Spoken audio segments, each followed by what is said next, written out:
What's up, everyone? Just say thank you for tuning in today. If you enjoy the show, enjoy the content, just please make sure to rate, subscribe, and follow the page on Instagram at Overcoming the Divide. Thank you.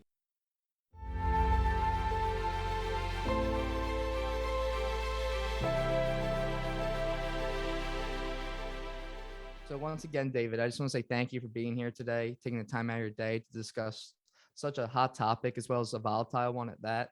So before going into any of the issue that will be currently discussed, allow me to introduce you. So for everyone listening today, we have a very special guest on. We have David Adelman, who has quite the career. He was the editor of the World Policy Journal. He was a Washington correspondent for NBC. He was a reporter and bureau chief for the New York Times, covering Southeast Asia as well as Eastern Europe, including Russia. He was a Paris correspondent for CBS News. He is currently a columnist for CNN regarding international affairs, and he's on the Council of Foreign Affairs, a private think tank organization. And most recently, he released a book called A Red Line in the Sand: Diplomacy and Strategy and the Wars That Still Might Happen. This book focuses on some of the world's most intense red lines throughout the past 100 years, looking at diplomatic and military challenges, whether it be at the 1938 Munich Conference, the Korean conflict, or the usage of chemical weapons by Syrian government forces. This book addresses it all. So once again, thank you for being here today, David. Thanks for having me. Of course. So the big elephant in the room is Ukraine and Russia and the US and all of our allies involved. Now, with that, what do you think is the most optimal outcome for all parties involved? Well, the Realistically. optimal outcome, obviously, is for the Russians to begin removing their troops from the border areas around Ukraine, in Belarus, in Russia itself, and around into the Black Sea. All of these they're flashpoints right now, is what they are, and nothing can be gained from having 100,000 or 120,000 troops camped around a country that is most people in the world seem to think, other than the country itself, is prepared to see a war erupt over who controls it. So this is a problem. The issue is not so much will there be an invasion or won't there be an invasion. The key issue right now is how do we get Vladimir Putin to back down? And this is as much a case of showing that he is not necessarily weak, that he hasn't bowed to Western demands and that sort of thing. We have to give him a way out. We have to give him an exit strategy. And that's the one thing that's been absent in all of this. And that's my principal concern, that the Western countries, Europe, the United States, haven't figured a way yet to give Putin an exit strategy.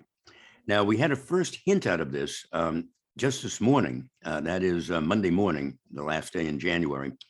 There was word out of Moscow that the Russians had begun withdrawing somewhere between 6,000 and 15,000 troops who were returning to their barracks after maneuvers. Now, that could be a first indication that that Putin is trying to let some of the tension out of this balloon that's about to pop. If that's the case, then it's incumbent on the Western allies to find a way to continue that kind of a procedure going forward. Yes. So if Russia, say, does withdraw their troops, and say a good number of them, say half of them in the next month, that doesn't exactly make good way for Putin, though, in terms of long-term strategic goals regarding securing that area for geopolitical reasons, such as the European plane, how that intersects with Ukraine and Russia. So what do you think Putin would accept as, say, a compromise? Look, what Putin really wants is he wants to make sure that Ukraine never joins the NATO, that it never joins the European Union. And that's frankly, that's not too difficult a thing for the United States and the West to grant. The European Union is one thing, but NATO is quite something else. Look, NATO has something like 27 countries right now that are members of it. Each of these countries, when they joined NATO, they pledged that, and all of NATO pledged, that they would respect Article 5 of the NATO treaty. What that article says is that an attack on one is an attack on all. Now, that's never been invoked. That's actually been invoked only once in the entire half-century existence of NATO, and that was right after 9/11. The United States then invoked the Article 5, that it had been attacked, and there was an attack on everyone. That's the reason that all of the NATO, a number of NATO countries went in with the United States into Afghanistan and basically stayed in Afghanistan until the bitter end, until the very end, until the United States withdrew and all the other countries were able to withdraw. So Article 5 is a very serious undertaking. There have been three former members of the Soviet Union, republics of the Soviet Union, the Baltic republics, Latvia, Lithuania, and Estonia. They are all members of NATO. They are the only NATO countries that have joined the only Warsaw Pact countries, USSR countries that have joined NATO. There have been several other members of the Warsaw Pact, Poland, Hungary, Czechoslovakia, Romania. They've actually joined NATO. This was of course, some years ago, this was at least 20 years ago, but none in the last 20 years. And this is something that, this is a mechanism that Putin does not want to go any further. But for that matter, neither do any of the NATO countries. They don't want any more countries to join NATO that might conceivably be threatened by war from the former Russia, from the former Soviet Union, that they would then have to come to the defense of. So there's very little sentiment right now to enlarge NATO, particularly to enlarge NATO with former republics of the Soviet Union. It's just not going to happen. So it seems to me that there's very little given away if there is this assurance that, at least for the foreseeable future, and some language can be constructed, some diplomatic language that would make both sides happy. And I think that should be one of the principal areas of negotiation going forward. But getting some of these troops away to indicate that, this is a reciprocal undertaking would certainly help ease that process. No, well said. My question, I guess, following up to that is, but from the look of Congress, it doesn't appear like they want that kind of strategy at all, as Democrats and Republicans are both heavily in favor of sending military aid through their foreign budget to Ukraine. Oh, I think 500 million. Sure. And I think that's right. I mean, look, the United States, Western Europe, they have to stand up to Putin. They can't allow, they can't allow us to be pushed around by Russia or any other country for that matter. So it's a matter of saving face again on both sides. But, I talked about this at some length in my book, especially in the chapter on Russia and its sphere of influence. There have been red lines set up in that part of the world. And the red lines for many years were the lines that defined the Warsaw Pact and NATO. When the Soviet Union came to an end, these lines began to be redrawn rather quickly. And so they were redrawn and they contracted considerably around the former Soviet Union, which became Russia. They expanded around NATO. And now what Putin is trying to do is he's trying to redraw them again. And what I've said in the book is that red lines only work if they're drawn with an understanding by both sides as to exactly what's involved and what the penalties are for crossing those red lines. And I don't think any real understanding of that has been conveyed in this situation. And I think that's what's really essential for people to understand, is that we have a whole new structure of red lines that are being redrawn in this part of the world in particular right now, and in other parts of the world. We can get into that if you like, Iran, the Middle East, the Korean Peninsula, and so on. In each of these cases, a real understanding has to be assimilated as to just what that involved, what these red lines will look like, and how they will be enforced. Okay, so say Russia does invade Ukraine, or say launches incursions into Ukraine, launch from Crimea and Donbass, and perhaps Belarus as well. What do you think where do you think the red line is there for the United States and the other Western European allies to pretty much get involved militarily with troops on the ground, or perhaps just air support as well? Where do you think the incursions become more about a hot war and less about just Putin taking X amount of territory that he feels comfortable with to send a message? When do you think that line is set? I understand what you're saying. Look, there's a red line right now around Ukraine, and that red line is fairly solid. It's not a pink line. It's not. It's a pretty hard red line. That red line around Ukraine is fixed. It's the border, the traditionally recognized border that the world recognizes that surrounds Ukraine. Any foreign troops across that line they've crossed the red line. Um, they've tried in the east, as you mentioned, the Donbass region, the Donetsk, and so on. The Russians have tried sending some irregulars in with with uniforms with no national markings on them and so on. That's not going to work going forward because everybody is monitoring this very, very closely. And as soon as any surprise forces show up suddenly in that part of the world, it's going to be quite clear that where they came from and who they report to. So that's not going to work. And you don't have 100,000 troops somewhere and just begin infiltrating a few at a time. You either use those 100,000 troops or you withdraw them. And when you use them, that's a full-scale invasion. And then we have a war. And it probably will be a war like Afghanistan. And that's something I think very important for people to understand. The Russians had a very bad experience in Afghanistan 30 years ago, 40 years ago. Frankly, it's what brought down the Soviet Union and communism. They went in there to try to guarantee a leftist communist government in Afghanistan. The people took to the hills, the Taliban and others, and they began a war of attrition against the Russians. More and more Russians began coming home to Moscow and other cities in the Soviet Union in body bags. And that eventually became a very difficult political problem for Mikhail Gorbachev, who was then the Soviet leader at the time. But it is that particular event that really led more than any other single event to the end of communism. Putin has to understand that. And he himself is already on a bit of shaky ground. There are more probably dissidents operating within the Soviet Union within Russia right now than ever took place within the Soviet Union. So he has to worry about his own stability in office.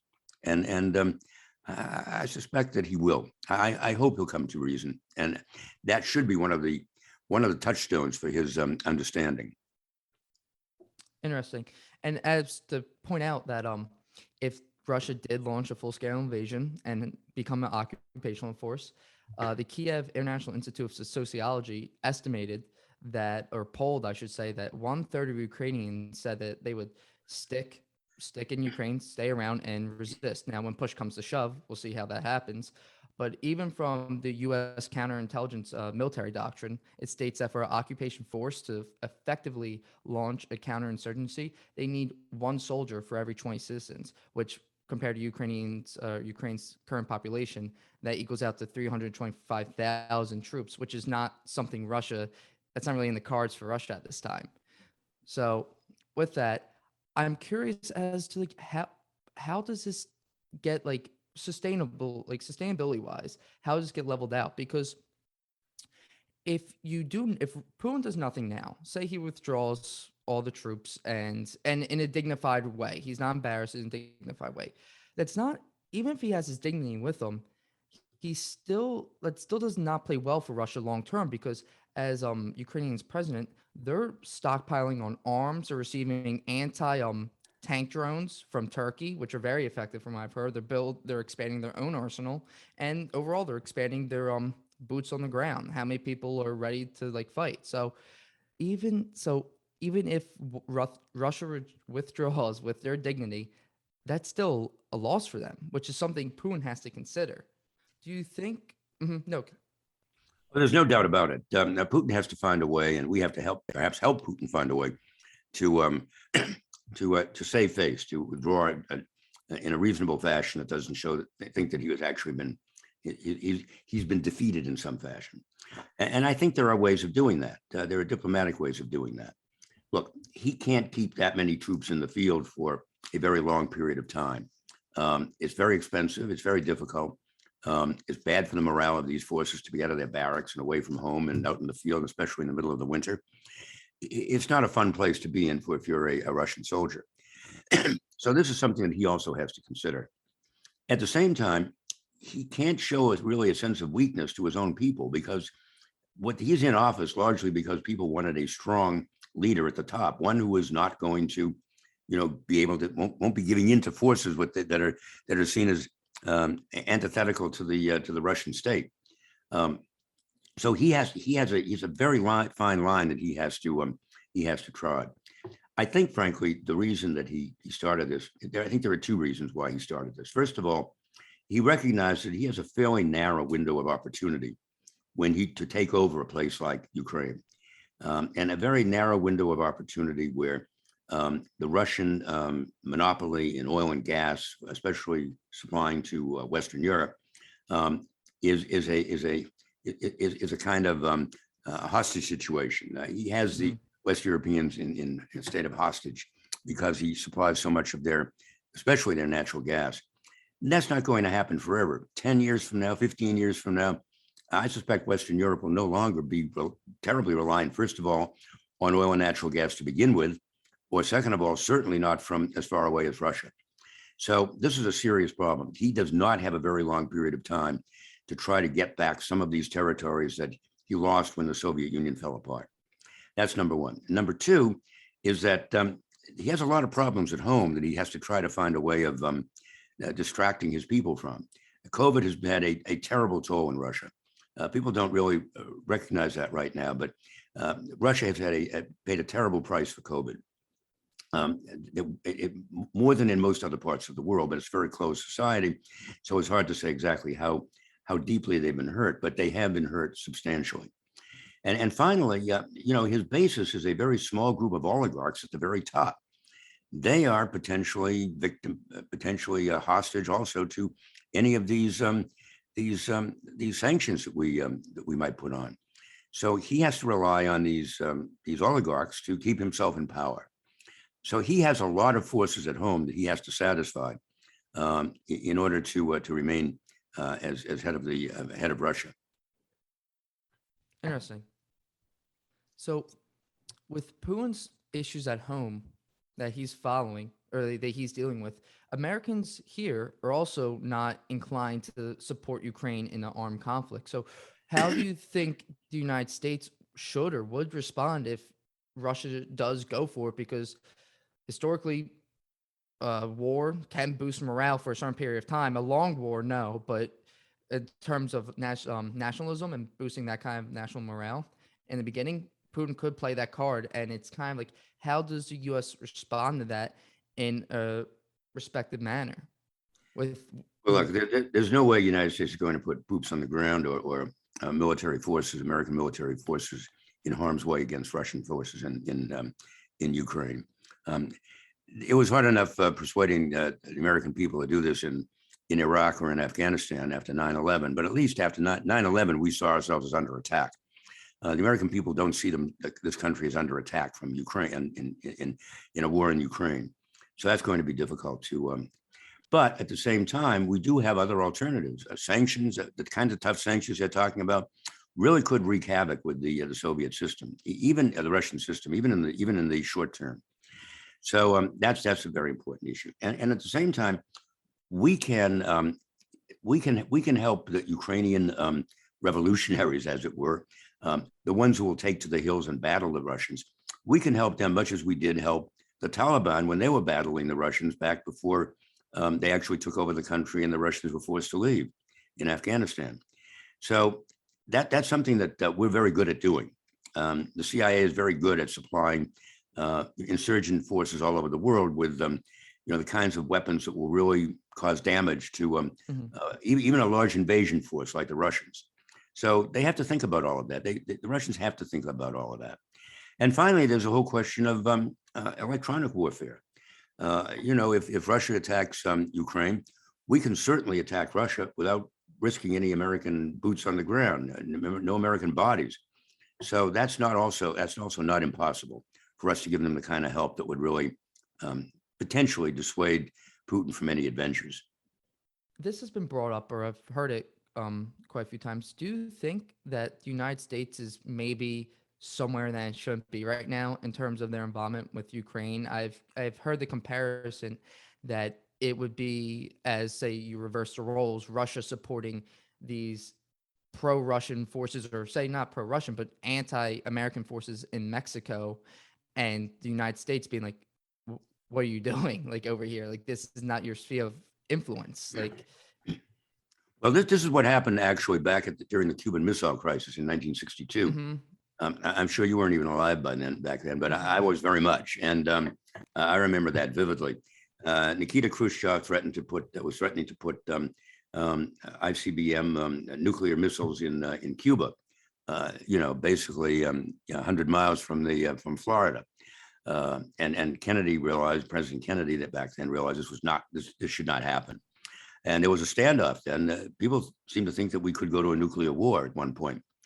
But a way was found out of that problem. One of the things that Kennedy did, which was very smart, was to say, look, if you withdraw your threat of putting missiles in Cuba, we will withdraw our Jupiter missiles, which were intermediate range missiles from Turkey. Turkey is, of course, right next door to what was then the Soviet Union. Those Jupiter missiles actually could have reached Moscow, and they were nuclear armed missiles. So Kennedy made good on that. He did withdraw those missiles. Khrushchev, in fact, did not put nuclear missiles in Cuba, and eventually it was a crisis of about 2 weeks, and it was very quickly defused. We have to find some kind of a diplomatic solution like that.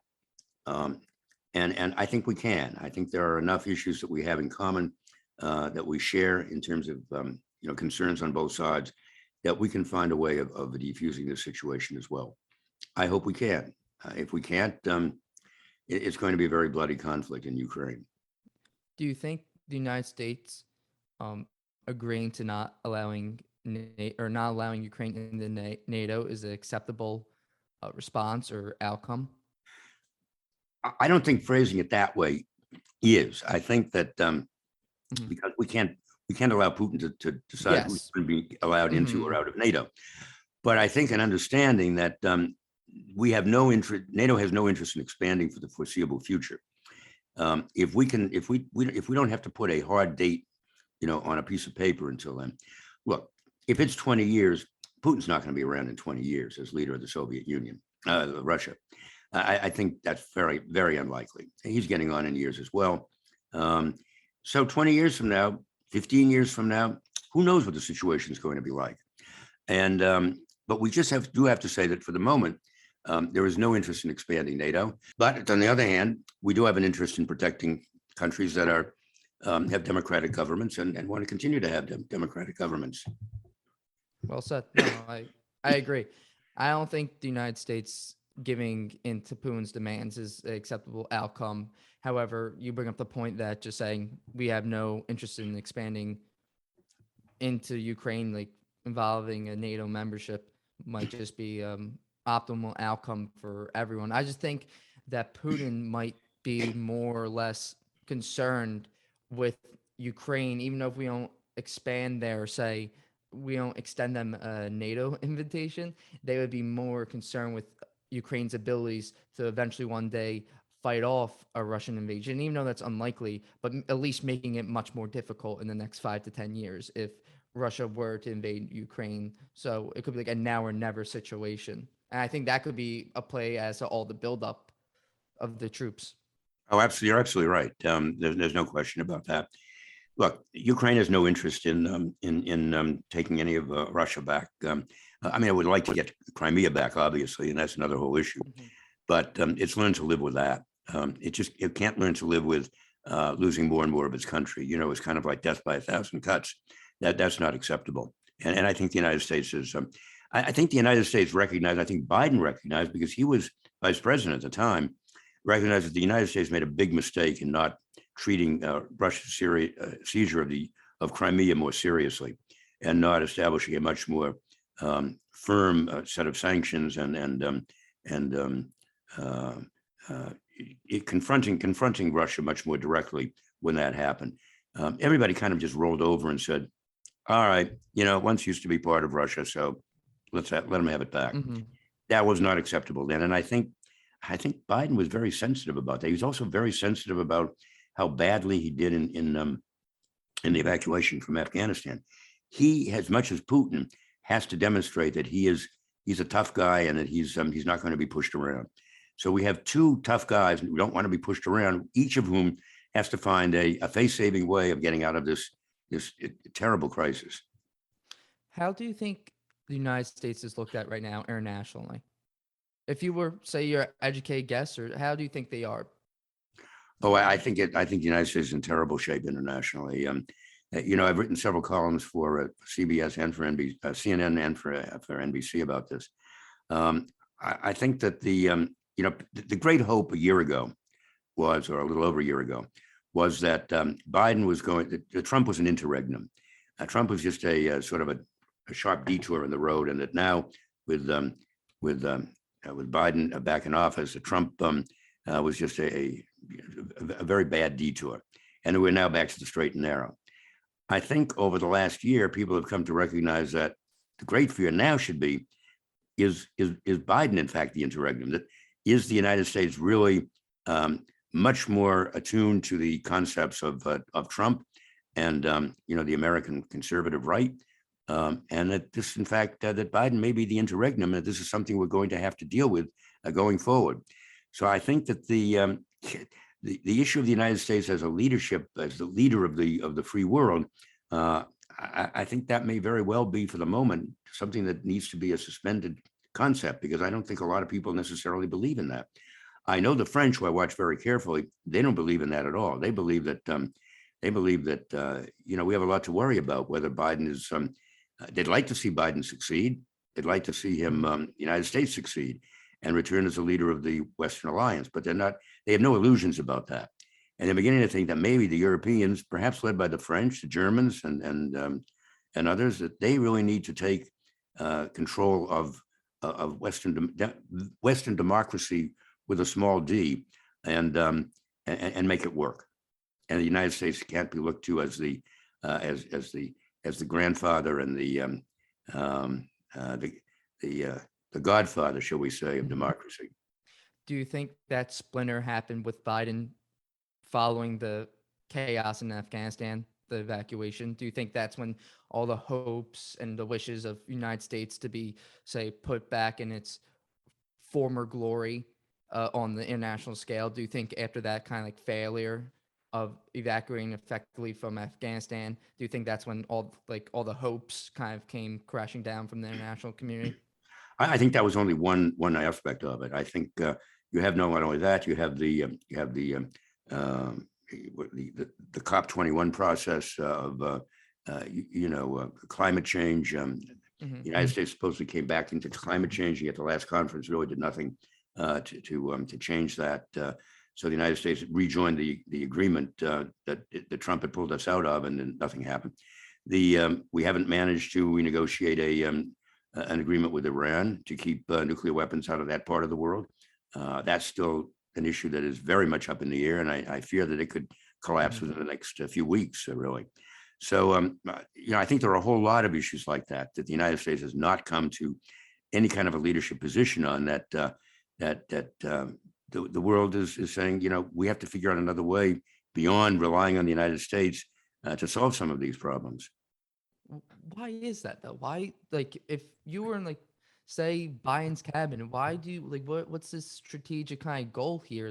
From doing nothing, from Trump, as he was criticized and agree with many of the criticisms as I found were valid, but he was doing something. What do you think is the purpose of doing nothing?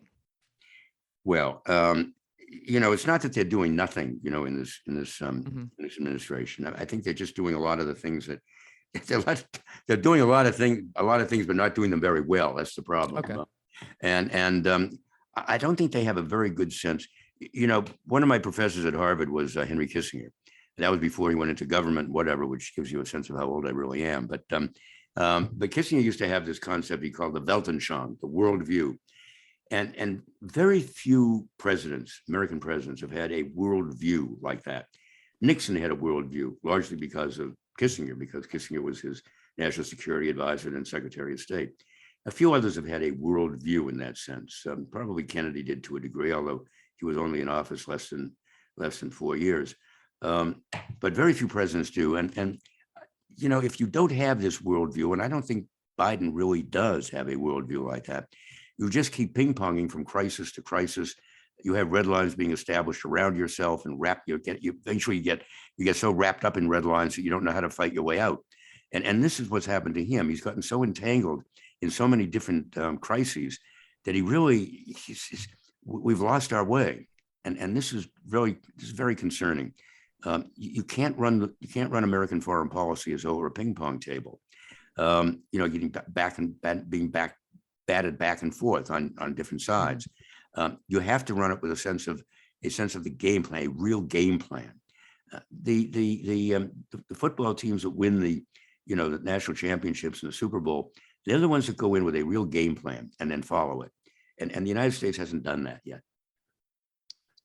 Do you think that, so I want to kind of go back to what you said earlier. Do you think now that people or the countries in Western Europe, the leaders, are looking at losing their faith in the United States to step up and get things done?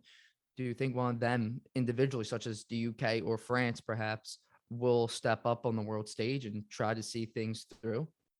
Well, I think they've already started to do that. Putin, remember, is the Putin. I'm sorry, Macron, the president of Emmanuel Macron, the French president. He is actually the leader of Europe for a 6-month rotation. Every country gets a 6-month rotation as leader of the European community. And it just happens that beginning January 1 through June 30th, Macron is the leader of Europe, the French president of France. And he's really trying to do that. He had a conversation the other day on Friday with both Putin and Zelensky, the Ukrainian president. He's trying to arrange some kind of a condominium between these different sides that leaves the United States out of the equation, but allows the Europeans to assert basically ownership of their continent. And this is very important. The Europeans are beginning to understand that the European Union is potentially the most powerful force for democracy in the world, no longer the United States. And this is something I think that we may have to accept, at least in the near term. So this is something that's critically important for us to understand and to accept, that other parts of the world, particularly Europe, and particularly with the French or the Germans for that matter, although I think since Angela Merkel left as Chancellor of Germany, that's going to become less realistic. But that Europe itself wants to take control of its destiny and can, and is in a position to do that. And the United States shouldn't try to stop them or try to circumvent them. So I think that's where we stand right now. And could you see, say, the European Union starting to involve themselves and dictate their affairs regarding the Middle East and regarding Iran and perhaps Israel and Palestine, or the Palestinian conflict, I should say? Oh, Not I thinking. think I think they're already doing that. In fact, especially with respect to Iran, remember the 5 permanent members of the Security Council plus Germany are the ones that are negotiating with the Iranians. So that means Britain, France, Germany, Italy, Russia, and China are all negotiating with Iran in this format in Vienna right now. So the Iranians have played this very, very shrewdly in some respects, if I may say. They basically said, we're not going to talk to the Americans at all because they just pulled out of the agreement and we're not interested in that. But they are talking to it's interesting, last week, Macron also had an hour-long conversation with Ebrahim Raisi, who's the new hardline president of Iran. He's trying to find some kind of an arrangement where we can bring the Iranians back into those nuclear discussions and put a halt, or at least a slowdown to their nuclear ambitions. I think that's absolutely vital. Macron, some years ago, actually, when not long after Trump came into office, he proposed a European defense force that would be basically the European members of NATO, and to establish a defense force that would work to protect Europe and its interests, not only in Europe, but also in the Middle East, in Africa. The French are very involved in Africa. They're very concerned right now in Africa. In the last month or so, there have been something like 4 different military coups in 4 different countries, most of which are countries where the French have a very large presence. And so they're finding a lot of issues like that are something that the Europeans by themselves have to deal with. And I think that's probably the case in the Middle East as well. And how do you think the as we're saying, the EU, as you're saying, the EU is starting to dictate its own faith, and rightfully so. So how does the United States once again restore their former glory? How do they, almost as like a ending off segment, how does the United States get back to what they used to be and leading the world in terms of democracy and, say, influence and staying for the values that we're supposed to be standing for? I had very early on, when I was a young reporter, I had an editor who was very wise. And he used to say to me, show, don't tell. You know, don't tell me how something should work. Show me how it is working. Show me what you can do. Show me what's actually happening on the ground. Show me that you have the ability to make good on some of these grand statements that you always are trying to tell me about. And so the United States has to demonstrate that it can, in fact, handle situations peacefully, in a democratic fashion and a reliable fashion. And then the world can begin to come around. We can't just be constantly lecturing the world.